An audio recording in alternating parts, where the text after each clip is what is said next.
In April 2025, General Motors shattered America's. Today, it is cutting close to 14,000 jobs, including 15% of its salaried workforce, and closing 5 production facilities in North America in the next year. 14,000 jobs eliminated, 5 factories shut down. And while Trump was busy chanting America First, GM quietly invested over $5 billion into Mexico and expanded operations across China and India. 40% of their production gone from American soil. Trump promised to bring jobs back. But what happens when the companies themselves walk away? Tonight, we're not just talking about one company's betrayal. We're exposing the 5 critical moves that flipped the entire game and left Trump grasping at nothing but old slogans. And believe me, it only gets worse from here. Number 5, GM's great betrayal. Jobs lost, borders crossed. It started with a press release so brutal it almost felt like a declaration of war. GM wasn't just trimming costs, they were pulling the plug on thousands of American families. 14,000 workers gone. 5 major plants shuttered. Entire towns like Lordstown, Ohio, once proud symbols of American grit, were left gasping for survival. Mothers, fathers, entire communities who had built their lives around the auto industry suddenly faced a grim reality. There was no backup plan. There was no new factory opening down the street. There were only for sale signs, unemployment lines, and broken promises. And where did all that capital go? $5 billion redirected to Mexico. Not to mention another $1 billion quietly funneled into new factories in China and India, far from the reach of Trump's punishing tariffs. The message couldn't be clearer. Forget Made in America. GM was betting on Made Anywhere but here. Trump, furious, threatened massive retaliations, tariffs, and subsidy cuts. But GM didn't even blink. In fact, their stock price barely flinched, dropping just 3% before rebounding within days, fueled by international profits. It was no longer about patriotism. It was about survival and domination. And for thousands of workers who trusted the system, it was a painful reminder. In globalization's new game, loyalty doesn't pay the bills. But this wasn't just GM. Ford was about to make an even colder move. Number 4, Trump's 200% tariff disaster, punching the wind. Desperate to strike back, Trump unleashed one of the harshest economic weapons he had, a 200% tariff on imported vehicles. He thought it would be a death blow.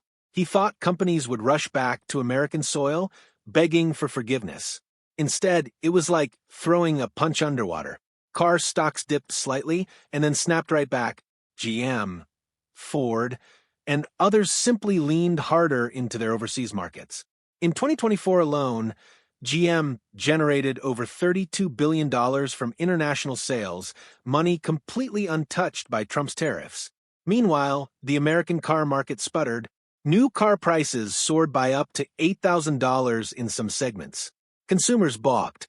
Middle-class families delayed buying new vehicles or turned to used cars, squeezing a fragile market even further. The companies Trump thought he was protecting, they found greener pastures elsewhere. And the ones who felt the real pain weren't CEOs in corner offices. They were everyday Americans staring at price tags they could no longer afford. It wasn't just a failure. It was a spectacular backfire, a policy that hurt ordinary Americans more than the corporate giants it was supposed to punish. But if you think this was the worst blow to American pride, wait until you see what Ford pulled off. If you're enjoying this breakdown, don't forget to like and subscribe. It helps a lot more than you think. Number 3, Ford's silent revolution. Goodbye factories, hello future. While Trump was busy waging tariff wars, Ford was rewriting its entire DNA. No press conference, no flashy promises, just action. They quietly invested $50 billion into a radical reinvention, Project T3. The goal? 90% robotic assembly lines. Solid-state batteries developed in partnership with BMW. Electric vehicles that could drive 1 million miles and charge in minutes. No dealerships, no middlemen. Just click, drive, and go. And most shockingly, they didn't do it in Detroit. They did it by building new plants where labor was cheap, materials were accessible, and politics couldn't touch them. Ford wasn't just reacting to tariffs. They were leapfrogging into a future where traditional manufacturing jobs, the kind politicians love to promise, would barely exist anymore. When critics howled about betrayal, Ford CEO Jim Farley fired back with one brutal question. Do you want to lose 2,000 jobs now or 20,000 5 years from now? It wasn't treason. It was survival. And while Trump screamed about loyalty, Ford was building something even more powerful. Independence. In a world ruled by AI, automation, and speed, old loyalties were nothing but dead weight. But what came next would threaten not just the car companies, but the entire foundation of America's economic power. Number 2, Japan and China strike back. Financial earthquake. For decades, the U.S. could rely on one unbreakable alliance, Japan, a loyal economic partner since World War II. But in 2025, that loyalty evaporated overnight. In a silent, devastating move, Japan dumped $1.7 trillion worth of U.S. Treasury bonds. It triggered a chain reaction Wall Street had never seen before. Bond yield soared. The dollar slid. U.S. stock markets wiped out over $5 trillion in value within 3 weeks. And it wasn't just Japan. China, India, Brazil, South Korea all started shifting away from the dollar, diversifying their reserves, forming new alliances across Asia and Eurasia. Banks froze lending. Investment projects stalled. Mortgage rates surged. Panic spread from New York to Houston to Sacramento. The world was quietly preparing for a new economic order, one where America was no longer the center of gravity. While Trump fought old battles with tariffs and tweets, the financial battlefield was being redrawn without him even noticing. And then, just when things couldn't get worse, came the final blow, one that would hit every single American household. Number 1, the global trade collapse, America's invisible price. In the chaos that followed, another storm was brewing. The European Union, furious over tariffs on its steel and cars, struck back hard. A 25% tariff on American goods. Suddenly, the cost of everyday essentials, steel, aluminum, poultry, even orange juice surged. Car prices from brands like BMW and Volkswagen skyrocketed. Food prices climbed.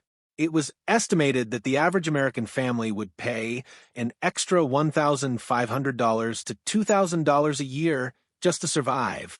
Grocery trips that once cost $100 were now $140. New cars that once cost $30,000 now hovered near $40,000.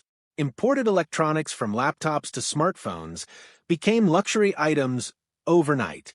Meanwhile, American farmers lost their key export markets. Tech companies like Apple and Tesla saw their global sales crumble. Inflation roared back with a vengeance. Trump insisted America would win the trade war. But by then, the war wasn't just about trade. It was about survival, and millions of Americans were losing. Global supply chains shattered. Allies drifted away. And for the first time in living memory, America wasn't leading the world economy anymore. It was struggling to keep up. General Motors, Ford, Japan, China, Europe, they didn't destroy America's dominance overnight. They simply walked away when no one was paying attention, and in the end, it wasn't a foreign enemy that shook the empire. It was hubris. It was blindness to a changing world. Because when the ground shifts beneath your feet, it doesn't matter how loud you shout. It matters whether you can move. The real question now is, can America still adapt fast enough before the next fault line cracks?